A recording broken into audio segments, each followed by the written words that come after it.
But you're looking good there. That shot's looking really good. I know, I'm looking like Terminator in a second. No. I love Terminator, don't you? Yeah, let's see Arnold Schwarzenegger. Look at your arms there compared to mine. Look at them. Arnold Schwarzenegger. And what's this here? Oh, this is for the theatre I used to work before, so it's Oh, you see before behind Snow White. Represents. Represents. I worked for them for a week. You work for it, but you're still in their attire. Yeah, but because they forgot to give me this in December. They give me in January after the show is finished. Oh, so it's like a memorial way. Exactly. So it's a memorial way, to be honest. But anyway, let's go on to it.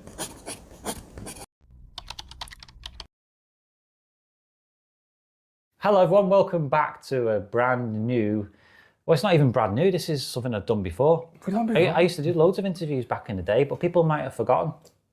Welcome back to the interview, actually. I know, and guess who's first? In there. So, introduce yourself. Hello guys, my name is Kevin Grifoni and I am the film director from Liverpool, and today we're talking about my film, An Impossible Love. So, thank you to Stephen to invite me here. But thanks for taking the time to come all the way to Runcorn, which is, may I say, the most beautiful town in the world. Yeah, of course, yeah, but I've never been here before, so I need to see before. Well, I'll give you a tour one day. Why but not? Let's address the elephant in the room. Exactly, yeah, let's go. What the hell's going on? I'm so sorry for that, but I've been on surgery. So I've been in hospital 2 days ago, but now I need to keep cover the eyes because I had cataracts.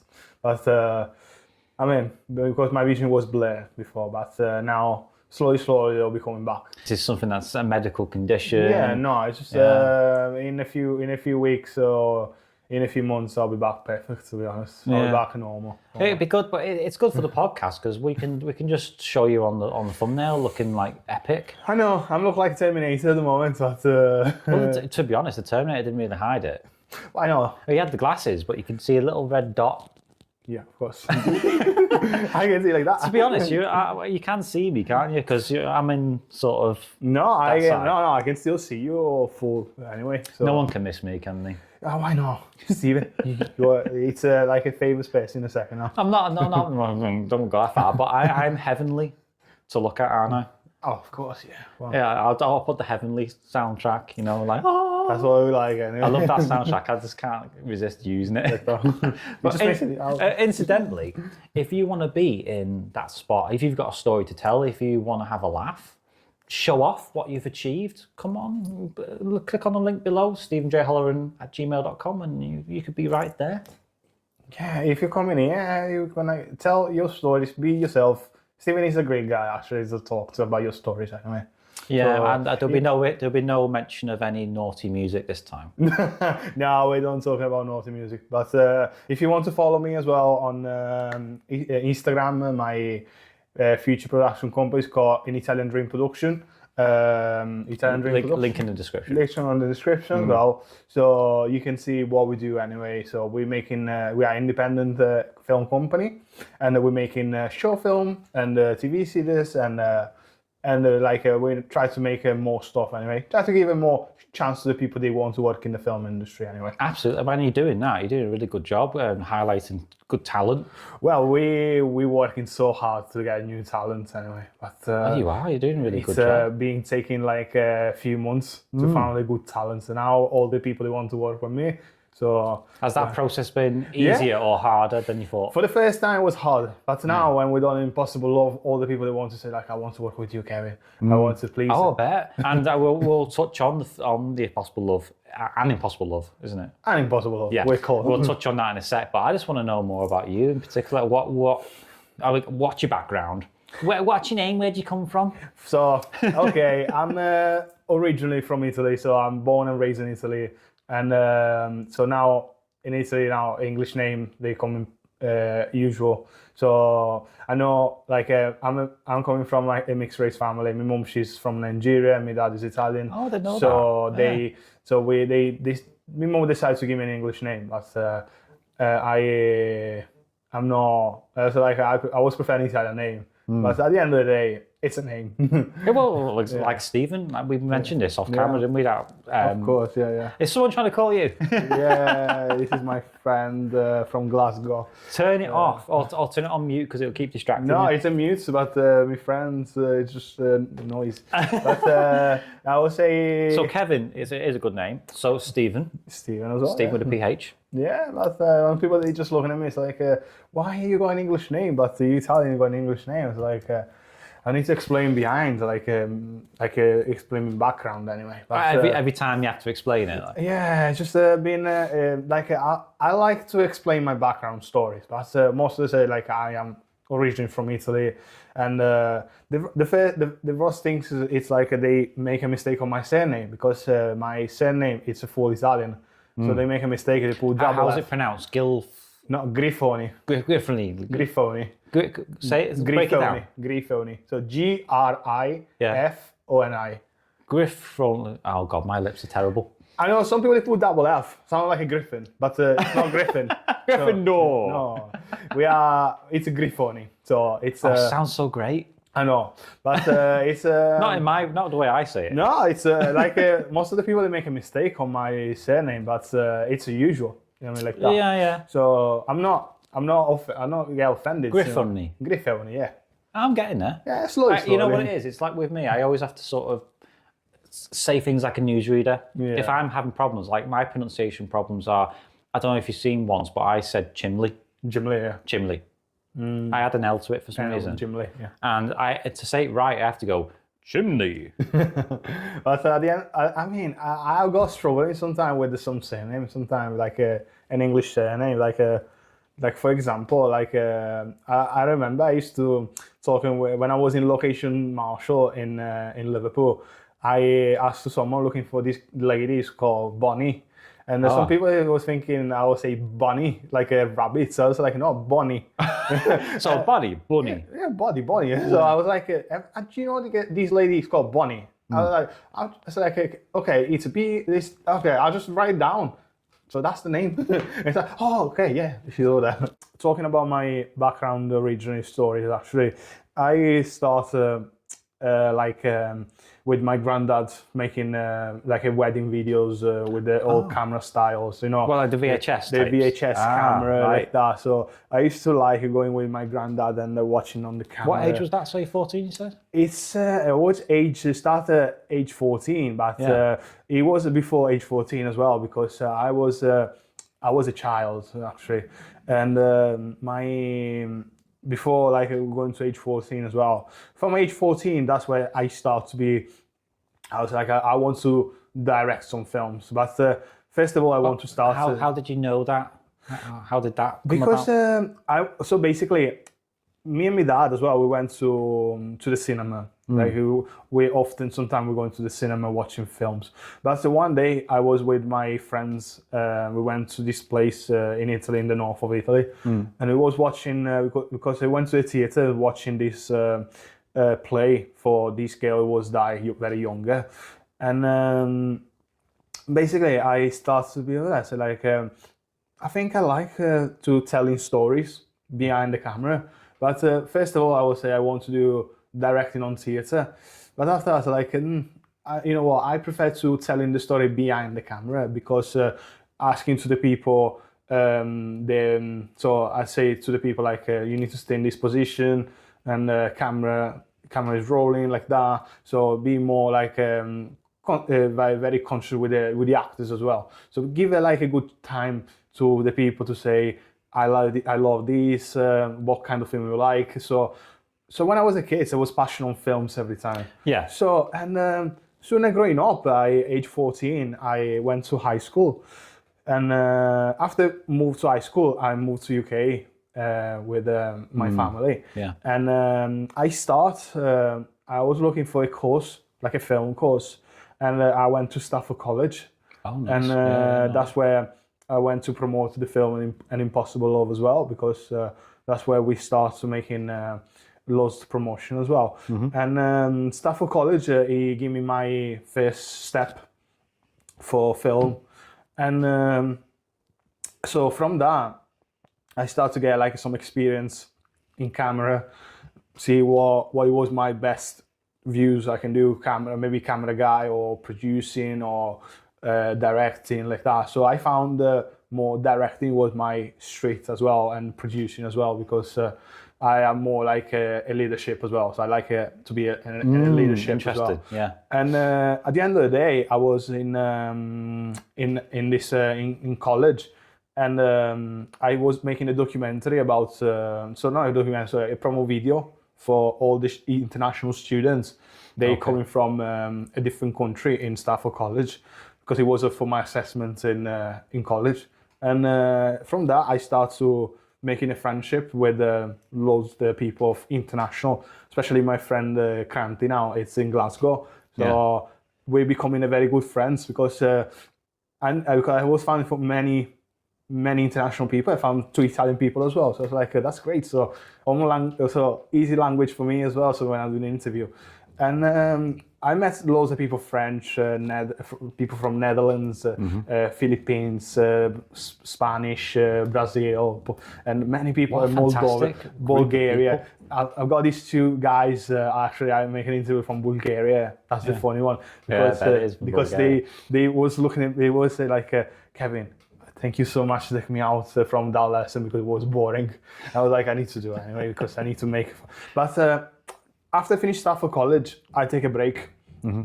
And take a break. I was looking for any university where I can go into study films like that. And first of all, I meant to be going to Manchester, but Manchester, it was a little bit far away, the place, because I need to take the train, and that's why I need to take a subway to go into the school. So there was not many chance for me to. And after this, I found in Liverpool, because I used to have some friends live in Liverpool, and and I found this university, LMA, where I graduated 4 years ago. And from LMA, that's why I started to be more proactive around Liverpool. So try to speaking with people, try to get a chance to work in the film set like that. And at the end of the day, I will see like how struggling we found as a student. We found jobs in the film, because sometimes you go in the film set for a week, and you don't get, after that you don't get a job for months. Because they film it far away sometimes. Or some people from London, they come and take your background away. But not in the bad way. But from my experience in the COVID, I was like, you know what, I need to start to be. I work with some independent in companies as well, and in Chester and Congleton as well. And when I was in Congleton, actually, this is a good experience I have in Congleton, because I was over there as a runner. And I went to this place called Cinerobota, and this company, they're making adverts for Amazon like that. Oh, right, okay. And I started building up myself with the producer, with friendships like that.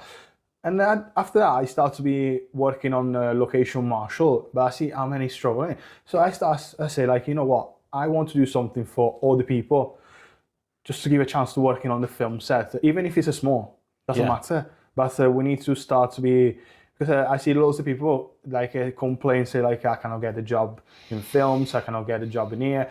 And I said like, I know it's quite hard. So I start to say like, with loads of friends, even Harry as well. I would say like, you know what, let's building up a company, like a small company, where you can start to making films or short film, to give a chance to all the people. Even if you're doing, doesn't matter if you start from somewhere. And even if you're doing location marshal for us, like I'll give you like I provide the IVS as well. When we stop people, we see like it look like more professional as well. And so when we're filming this film, we got permission by the Liverpool Film Office. Say we're filming Neckbreath and Lark Lane, and even the drone shot as well. Yeah, I love that shot, by the way. It's really my good. friends, this is one of my friends that we used to work together in the range. He's got a drone, and he said to me, so like, I can give a hand for a drone. So he's got a license, everything. He needs to pass me all the paper to send to Liverpool Film Office where we're doing drone shots. So we got like a good time for this and Impossible. Yeah, but I would say when I was thinking, I started say like, I want to do like give more chance to people to work in the film set. So that's why people, they come in sometime. I see people say like, are you students? So yeah. Are you looking for experience? Like, yeah, you'll be welcome. And another experience we have in this industry, we give a chance to the people, diversity as well for disability. We have this guy called Ethan. It's a lovely person. I know you have a kind of disability, but we try to make her feel comfortable. What is the disability, if you don't mind? I can see how it's talking as well. It's HDT as well. Oh, ADHD and autism or what? It's even talking, even walking as well, like that. And so I remember when I was in the film set, I asked to all my friends, all the cast and crew, I was like, guys, let's involve this guy as well, and let's keep an eye on him as well. So ask for more questions to him. And I remember my friends Stephen Baker and the other people ask when me and Harry went to buy pizzas for the cast and crew. So they was asking to some questions here. So what you want to do in the film industry, like that. So I mean, like, I give a chance to all the people. It doesn't matter because I think the diversity, it's great. So in the film, because people say talking about diversity, but talking about disability, they're talking about mixed race or whatever, different things as well. But we never say no to people. It's like, if you got skills, if you want to jump in here, we like. But if you don't, if you think like in the film industry, it's working just like harder. You need to explain to the people we're working harder. It's a long shift. It's a long hours. Yeah, absolutely. So you need to be ready from your mentality. Many people are not prepared for that. No, not many people. Even I wasn't, and it was a tough slog going from theatre to filming short films or filming a film. Yeah, it's a very different kettle of fish from the hours you're doing, and it's the processing power you need as well. Because I think what I learned when I was working as a marshal, you start maybe 8 o'clock in the morning, but you need to be 3 hours early. Yeah. You reach. So sometimes, like my last experience I have, it was in Manchester and Yorkshire. So I remember I drove to Yorkshire for 2 days, for 1 day I remember. But when I was driving to Manchester, it's different like that. But when I was location marshal in Liverpool, I remember I need to wake up at 4 o'clock in the morning because I used to help in breakfast, before the breakfast, so I need to setting up everything. Yeah. And I remember I got like going home at 9 o'clock. And so basically I finish at 4 and going home, eat, and going to sleep, going to have a rest. It's like wake up the next day at 3 o'clock in the morning to be on the film set at 4 o'clock. In Liverpool. So Liverpool is only 15 minutes away from my house. But when you depart to Manchester, you need to be at 9 o'clock. You need to be started like traveling at 6 o'clock because after I found the traffic on Manchester, especially. And that's your experience. Sometimes you need to wake up early. You finish late. Oh yeah, but it's just like the beginning of your life, beginning of anyone's career. You have to put in that consistency, the hours, the toil. Can I do this? Mentality creeps in, and you have to push through that to get anywhere in life, don't you? Yeah, I mean, when we're filming, the first things I used to do is a meeting with the people. So meeting with the people, it's great because you know the people, especially the person, and you just say before, so like, okay, this is the time we start and this is what time we finish. Sometimes we try to make it shorter for the people because like I remember for the film, Monday, it was the longest day. We start at 10 and we finish at 9:30 in the night. And the 2 days we start at 8 and we finish at 1. So because it was like a short scene sometimes.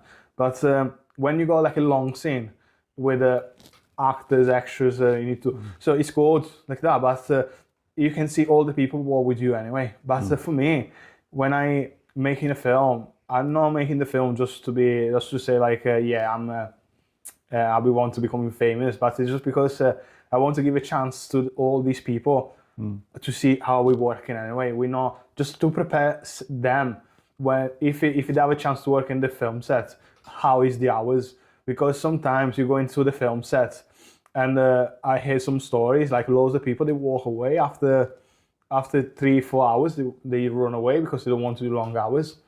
So that's a weird mentality to have. Because I remember when I started out, it was you had to start at the bottom and work your way up. Yeah. So you know, extra work at that point, or background artist, what to call it. Essays now. You'd start there, and because I was headhunted to start working for TV, and I got an agent and stuff and like that. But all the parts I was getting at that point were very small. Yeah, but and that proved the hours. That proved what you needed to do, because you'd sit there all day and not achieve very much, and then that gave you the endurance you needed. You know another things as well. Talking about background actors, extras, essays. Now we're calling essays in the film. Yeah, I'm out. Yeah. No, it's fine. Don't worry. It's just I never know. It was calling it. Normally people it was calling extras before. But when I used to work in, when I went to do a running job with Liam Best, there was Liam Best as well. Yeah. I remember I need to keep an extras like every single time. I need to keep an eye on extras and count all the extras for food, for like how many people because you know you have the different options. Maybe some people they're vegan, people vegetarian, and people they like meat. Oh, they didn't give a crap about that when I was there. No, for mine, because mine was more professional, so it was different anyway. Yeah. But when I start like working in this film set, I can see like some people they say like. Yeah, I prefer vegan, I prefer vegetarian. I said, okay, so let me see, how many vegetarian? Hands up. How many vegan? Hands up. How many... Brilliant. So, you know what I mean, like that. You need to be more proactive sometime in the film. But especially, it's great when you're working with extras, you met some people, and they say, yeah, I want to be an actor like that. So like, you know what, I'm making a short film, so I'll keep in mind. Oh, it's a good way to find talent, I suppose. Oh yeah, you found loads of talent like that. Yeah. Another things for us, it's like we making people comfortable as well in the film set. If you like, I would say before, if you feel like you don't like the scene, we can make you feel like in the comfortable way as well. So like, okay, what do you think about this scene? So that's why we're making rehearsal with people. Yeah, I've noticed that about you, and it's by the way, thank you for providing that sort of outlet for people. Oh yeah, it is a very tough slog to be in this industry, because you have to start somewhere, and there's nowhere to start at the same time. I mean, the doors here, and you're trying to edge it open. How many times I will say to some people, like I knock many doors to get a job, but the only problem is like you knock one door and they close the door. You open another door, they close. You open up and close. Like that's in Italy we say like you can have 1,000 doors you can close to you, maybe one they'll be open for you anyway. So that's why I would say like I don't want to say, like I would say to some people it's like maybe you can be on these projects, and the next time let's give it to somebody else a chance. You know what I mean, like that. Because lots of the people they want to say like, oh, I want to be involved on the next project. It's like, yeah, but you've been involved on the first. Let's see the other person. Because are all these auditioning for parts, or is this someone you've already seen perform? Sometimes we make audition online, because now like if you're from London, you need to do online audition by chance anyway. But if you're from Liverpool, we can meet even the library or whatever, and we can make like audition. But for this film, we don't audition more online. So I remember when I was looking for the character Mary, it was hard to find. And this girl Sophie, I would say hi to her, because she was a brilliant actress. Actually, she texted me on Instagram and said like, "Are you still looking for an actress for Mary?" I was like, "Yeah, of course." I said like, "Yeah, let's do an audition for you." And when we done audition, and I was looking for the character to describe as well, and she had the script in hand, and she was practicing in front of me. I was like, I think I make a good choice. Because she's great, and she said to me she done extra job like extras. She's a dancer as well. But when she was acting on my film, I was like, "You never acted before, to be honest, because you're great for the main character." She was like, "I done some extra jobs." Like, that's perfect. Like, I like yours. She just understands. Yeah, and Kyle, who is doing the main character as well, Francesco as well. I need to teach him some Italian language as well.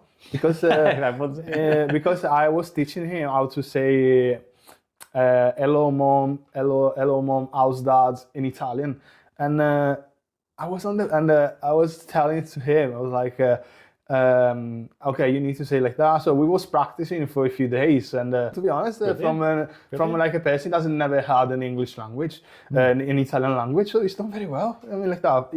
It's not. So now I said to Kyle, like now you know how to speak a little bit Italian. I mean, like that. But I make me actors very comfortable. I make like we're doing not all the time rap parties, but we still we still to go the last one. Yeah, but we make the actors comfortable. We try to keep in touch, try to go in to stay in concert as well, because any project we can develop with them as well. Maybe like give a good chance to to teach to them. Like if we got any new actors, we give to them, and we also keep an eye on him. So you're building not just a network of people, you're building a family. Yeah, that's what Italian Dream Production is meant to be, like a family. Yeah, it's really good. Yeah, well, that's what we do. Like I would say, for example, when I started, no one did take care of me before. But when I started working in location slowly, I started to be like I still remember this lady from London when I working for a Marshall with John Cena. It was John Cena and Idris Elba, and I was in the kitchen. I was in the other side, so I cannot see the actors much anyway.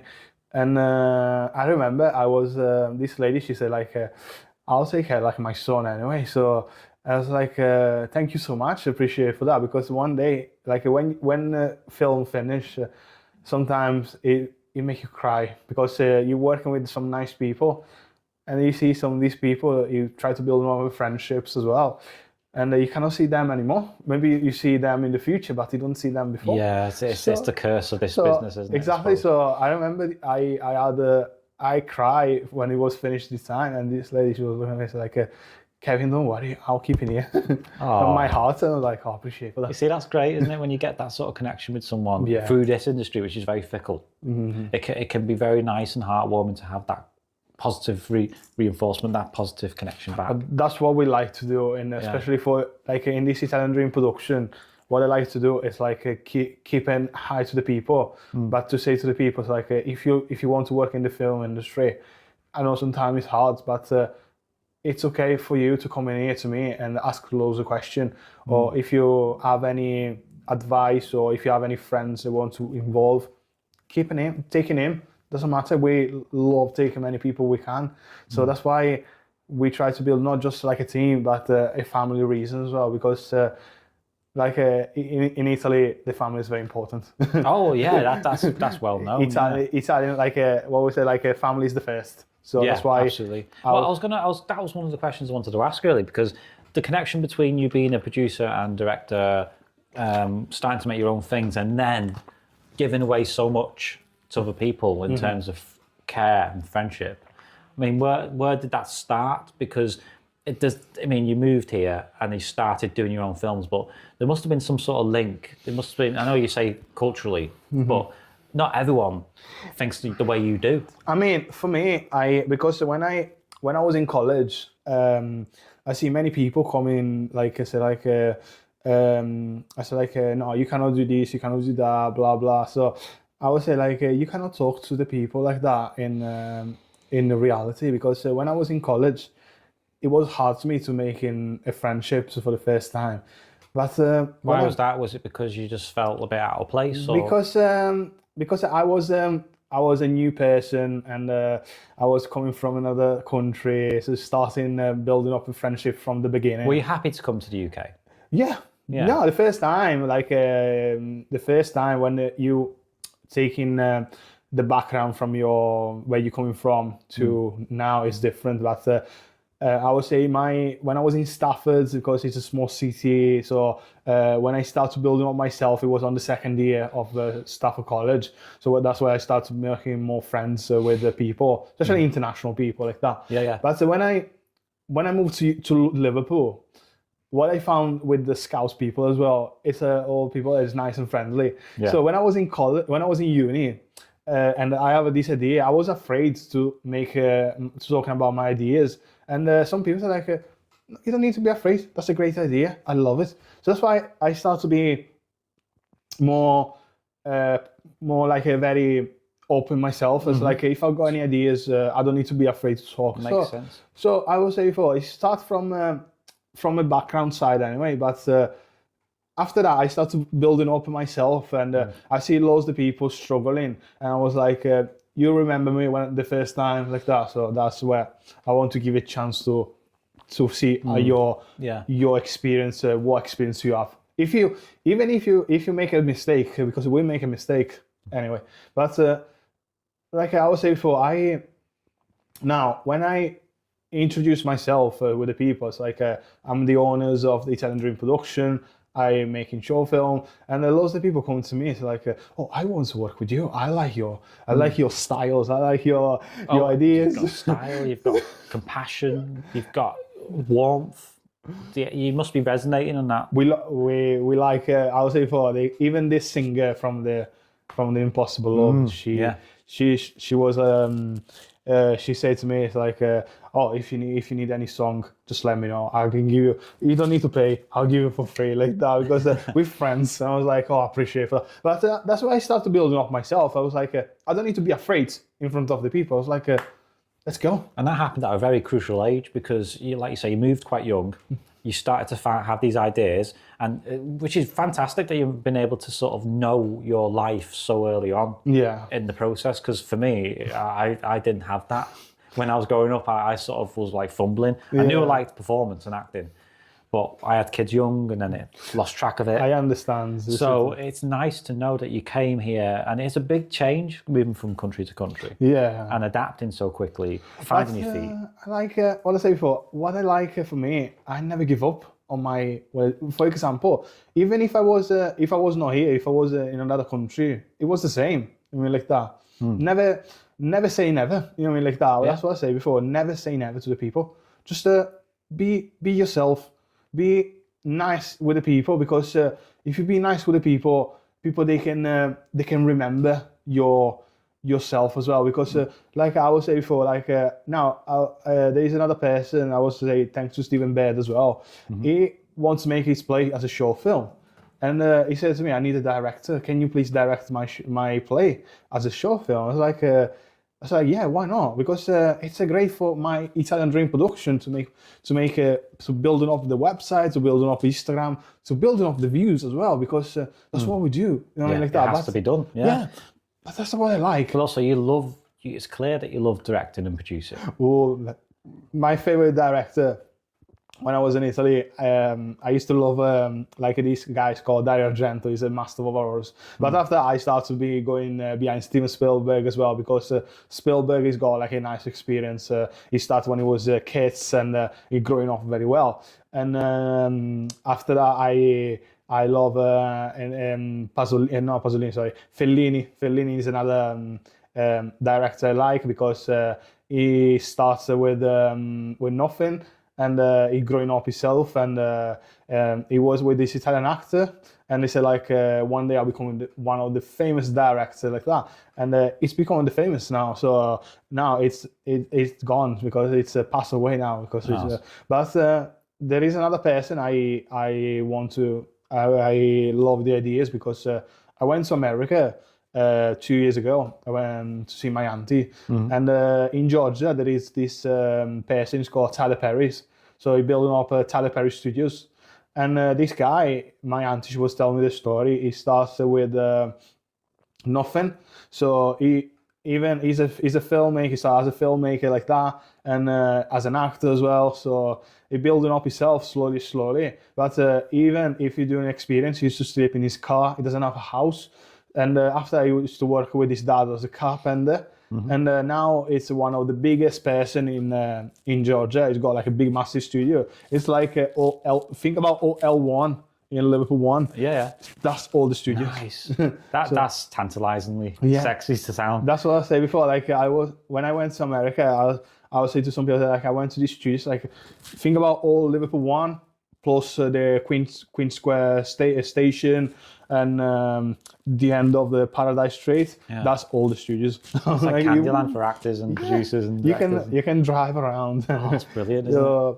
That's that's the people I used to like behind, so I follow them sometimes. Yeah. But I would say Spielberg as well. It's one of the greatest one, I think. When we get into the film in just a sec, because I did rewatch it last night. Yeah. And I'm blown away by the tracking shots, the establishing shots, the fact that you've framed certain things a certain way.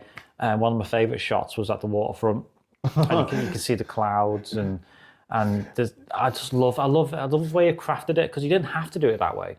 It could have been simpler. We're meant to be like again. We try to keep simple, but at the end of the day, I was like because I was remember when I was talking because I was watching this film about Steven Spielberg's life, and somebody was telling me talking about the horizon of the film. It's like when you're making a film, you need to think about what is the horizon when you want your. So basically, I was telling to the camera guy, I was like, listen, you need to like think about like when we're talking about waterfront, you need to find your horizon. So my horizon for me as a director, it's that place. So I want to film it like that, and film like we make it three different angles to make it like a more as like a close-ups as well like that.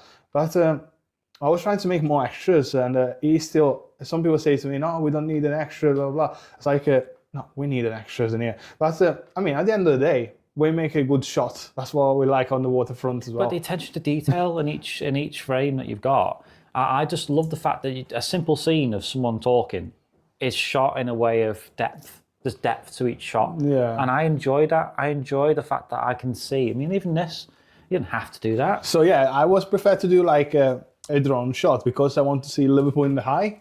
So that's what I was thinking. Yeah, this is Stephen Baker as well. See again the way it sort of fades in and out. Yeah, that's the music shop not far from my house, and yeah, that's where Kyle speaks Italian as well. So crystal clear. Yeah, that's town centre, like a James Street as well. I used to live around on the corner. Oh yeah, and little extras. See, this is the shot that I'm talking about. Yeah, so that's what I was saying before to the camera guy. And talking about the horizon as well. So and also the flip. So you got the flip between. Yeah. So he's facing that way, the other guy's facing the other way. So you're mirroring each other. Yeah, because we meant to do like a phone call, like a split, but we had an issue on editing. I like that. I like that. It's much better. Yeah, because you're sort of aligned. Yeah. But it's great because these two guys, they've done very well anyway. They just make my film. Look at that. Yeah, that's great. You've got the lighting coming from that angle too. Yeah, it's just lovely. I like the fact you've used, I guess, in that StreamYard. Yeah, we meant to do like as a Zoom call actually, like that. But so basically, we need to go into his house to Kyle's house and do the filming with the Zoom as well. So that's quite creative as well. Yeah, you're employing different techniques and styles. Out on this got me as well. So you've got all this emotion, and then you've got this. Yeah, this is when basically he received the message from. And look at that! Look at that! It's just stunning. That's when we're filming that day. So it was a little bit rain as well, but it was great. See, a lot of this you didn't have to do. I know, but we were trying to make it more like a cinematic as well. So me, camera guy, just get some. We try not to give it lots of freedom, but we try to sort it out something like make it more cinematic as well. This is this Chinese arch because we meant to do the scene when he run away. We meant to do it by the Garden Festival, but it was raining, so we found this place like oh yeah, because it's the festival place there. It's behind. Oh, it's behind. Yeah. So I've been there myself a few times. So that's the other side is the Garden Festival. The other side is just the Asian parks or whatever like that. So we found this one, and it was covered by the rain, and the camera guy was behind with the assistant with the umbrella. Oh dear. But yeah, it plays havoc with sound as well, I imagine. The symmetry, the colours, the way in which you've employed these angles and tracking shots, and again for the story, it just enhances what's being said, and a lot of people don't do that. So if you don't get offended by this, but you've got a good eye for detail, haven't you? Maybe one eye. Well, you know what I mean. No, you had two good eyes when you made this. No, because I know I have good eyes because even watching loads of film, you need to find your own styles as well. Well, absolutely, that's the whole point in building your own company and film school or whatever you're doing, because what you're doing is you're able to control that and not rely. It's like you said before about people who are starting out and they're struggling, and more often than not, new actors have to go from short film to short film to short film to short film with different production companies who are hit and miss, and that's a lot of time, sort of not wasted, but you have to really Russian roulette. I would say before, like I know this industry, it's like a roulette sometimes. Yeah. Because sometimes you need to work. For example, you got you are lucky when you can get in. Sometimes you're lucky, you know what I mean, like that. So depends of your time, you know what I mean, like that. Sometimes you'll be like, you will say like, oh, I'm lucky now. I've got a job in the film industry. I've got a job in here. And another day you say like, oh, I'm lucky. I don't have the job. That's the past. It is. But it's like you say, you've always got to try and sharpen your tools. And also when it comes to applying for films, how many auditions a month you have to do? The energy that it takes to sort of kick the door down. Not just the energy, but you need to thinking about as well, like some people, you need to take the no's sometimes. So you need to be ready for that, because most of the people they don't thinking about it to say they don't thinking about no anyway. Because they always think I'm gonna get this. Yeah. It's like what Bryan Cranston said. Remember what he said? He said you turn up to the audition room, that's your job, and then as soon as you leave, that's it, you've done your job. Don't think about a yes or no, because that puts weight on your shoulders. Exactly. So if you could, and he said it's like a cleanse. It cleanses your spirit because you're no longer worried about if you get it or not. You've turned up to do your job. You're an actor. So you've turned up, you've done your job, you've presented the part you want to play. That's all you're going to do. You can't control what I like about Bryan Cranston, because I was watching this video about him anyway, and what he says to some people on the podcast as well, it was say, I start, you see some videos about him, say like, I start as an extra, so with the $50 like that or less as well. But its career doesn't start until I think 2000, like that, when the Malcolm in the Middle. Yes. So that's where he starts to be more. He did a lot of parts in before that, and I remember I read his autobiography, and he was talking about the really shitty jobs he had. Yeah, of course. You know, he had to work nights so he could free up his days for auditions and stuff, and that's something that you can't comprehend. But you've got to really love what you do. Yeah, no, of course. Like really I would say before, what I say to some people. Like even if you do a normal job, don't be take personal to say like I'm gonna leave my normal job for something, because I've seen loads of people, they say like oh yeah, I've got a job in the film and I'm gonna leave my normal job, but you know, especially on Christmas, like it's Christmas period, it's the time where film they don't work very well, because it all winds down.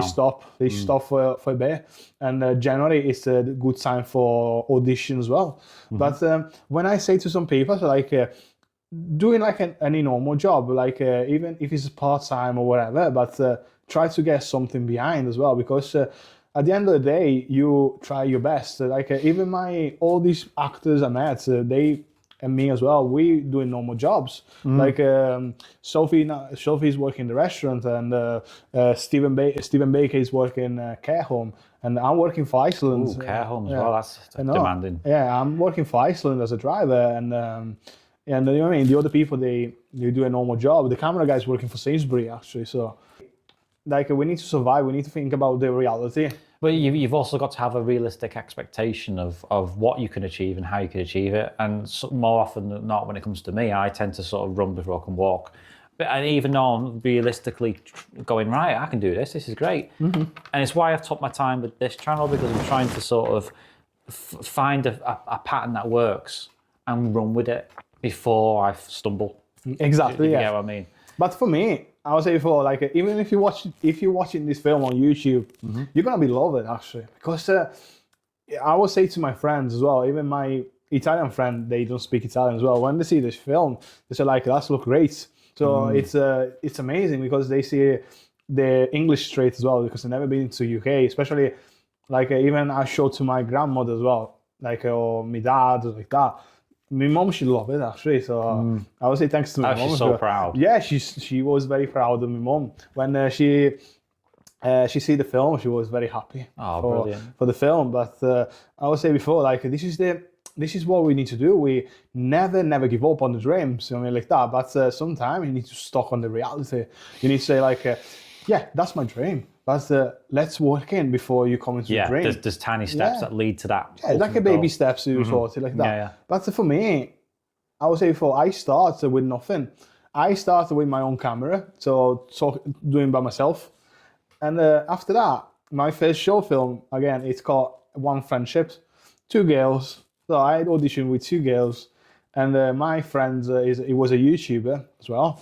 So he helped me on the camera, but because he likes to working on camera. So I know the sound, it was not very well, but we're making... what was it called again? The last One Friendship. One Friendship, okay. So... And when was that, sorry? That was after the COVID.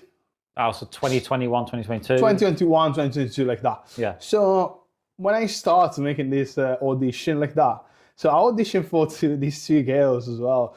And again, one from LMA, one she was not from LMA. But again, when the people working with me, they'll becoming friends straight away. I don't know how, but I don't know. I'm making feel people, but sometimes I'll see some people, they work in the film set with me, and it's like, oh, now we're becoming good friends. Like that. So I can understand why, believe me. So they make it we make it like a good contest with people, but I like people when they come into me and say like, they say like, Kev, I like to work with you. When I went to the audience to do the staff show for An Impossible Love, I tried to dress a little bit smart as well, because that's what we do. Or succeeded. So I tried. I was with the hat and with a little gilet, with a little gilet and a shirt as well. Yeah. And when I went over there and see my film in the big screen, I was like, wow! I said like, that's amazing, because I can see my film in the big screen in my working place, and there was not many people. There was like 10, 15 people watching the film. Plus, I say to the people, like, if you don't see the film, you can come in tonight to the premiere like that. And I remember when we reached the premiere, we never expect like 30-ish people to come into the premiere. And when we see the premiere, I was like, that's amazing, because loads of people coming to me, so like, so what is your idea? Where is coming from this idea like that? But I would say always coming from my experience as well, because it's coming from my experience, but I wrote with my younger brother as well. Okay. Yeah, but coming from my younger brother as well, he helped me to do I was going to ask this question about the development, because we have to touch on this a bit let's more go. Yeah. About the development of the film. Yeah. The writing, when did that start? Has it always been a project that you were going to do before the last one, or is it just sprung up, or what happened? So the story, with the development of this film started when I went to Italy. I started to thinking a new project, because what's going on before now, the romantic film, there was the top before in 2004, at the in 2003, 2014, 2023, 2024, like that. So I was trying to make a love story movie with my own experience. So because in my own experience, when I was in the cinema, I used to, you see some people, especially when you see a girl you like behind, I was like, you know what, I want to tell the story about this guy coming from another country, but he's born in UK, so he speaks a little bit Italian. He met this girl in work, because that's my experience as well. And after that, I would say like I have a friend behind, so talking with them about this. And after that, after my 28th birthday, I started to write the story. And my younger brother just followed me as well. So there's a good dynamic between you, bringing different ideas in. Yeah, me and my younger brother, Victor. I was writing, I have this idea, and he was checking my grammar, actually. So, okay. So I was like, no. I was like, no. I said, like, okay, let's do it. So I've got this idea. So I tried to build up ideas like that. And that comes naturally to you. Yeah, of course, it's very natural. And the script is called Spot On. So we make a video, a promo video. You can see on YouTube as well. I think I've seen it. Yeah. And that's where we started the GoFundMe page as well, or pay the actors, the food, and we got a location for free as well. So that's another thing. So we went. We don't have the Italian restaurant. We went to Gelato UK in Lark Lane. Thank you, Gelato UK as well. Mersey Rail in St Michael train station. Thank you to St Michael train station as well. The Garden Festival. It was an amazing place as well. And the Musical Box, the music shop not far from my house. And I also say thanks to Liverpool Film Office because they helped me to. Give me the permission to film in around Liverpool because sometimes when you film, you need to get permission. Yeah. Yeah. So that's what I say before some people they don't know. Sometimes you need to get permission. Well, but funny enough, there's a podcast I was listening to the other day about people just expect to be able to film anybody they want. You know, ordinary people, not just podcasters, but people who just go, I'm going to film this prank. You know, and because I do heritage and tours now, I film in public, and I dislike going into places where there's a load of people and going, ha, and filming. Because I know what that means to some people. It can be people don't like that when you go into an area where there's loads of people, like a pub or a restaurant, and they're not involved. They're just there, happen to be there. Exactly, yeah. And you're walking in and you feel a bit like you're invading their privacy. And you know, the funny things about some people, I said before, like sometimes it's hard when you film in the public area because in the public area, again, what is the situation? It's like people walking around up and down. But the only problem is like when people stopping you, it's like, what are you filming? What are you filming? And that's what I like because I like to talking with the people. Say like, yeah, we're filming a short film, blah, blah, like that. Sometimes I'll say to the people, I'll say like, we're filming a short film and stop like that. My short film, if you want any more question, you can ask me later. Because I remember I used to do like a promo video for Plaza and people stopping me when I was behind the camera. And I was with this camera girl and she was I was telling her how the shot I want. And this lady stopped me behind. It's like, what are you filming? And I don't need noise because I'm glad that we need to cut the noise over there because we need music anyway. Yeah, true. I would say, sorry, look, we're filming. Just give me 1 second. I'll answer your question soon. But please. We're filming at the moment. We have this funny story in the waterfront. You see, in the scene of the waterfront. Yeah. So the scene on the waterfront, we have this guy. We don't need to stop any people because we were filming the close-ups anyway. So this guy just walk, and his dog just stop because they see the camera. Just stop like that. And when I say cut, the dogs walk away. So it was more mature than. To be honest, that spot at the waterfront's probably the worst place to get all that momentum because people are going zipping by and doing all sorts, aren't they? When we got we got bikers as well. Oh God! When we need to stop bikers, it's hard sometimes. Well, yeah, you're lucky you got a good quality shot there. What are you most proud of? And what could have been done better? Is there anything that fell by the wayside? Is there something that you? No. It's a good question.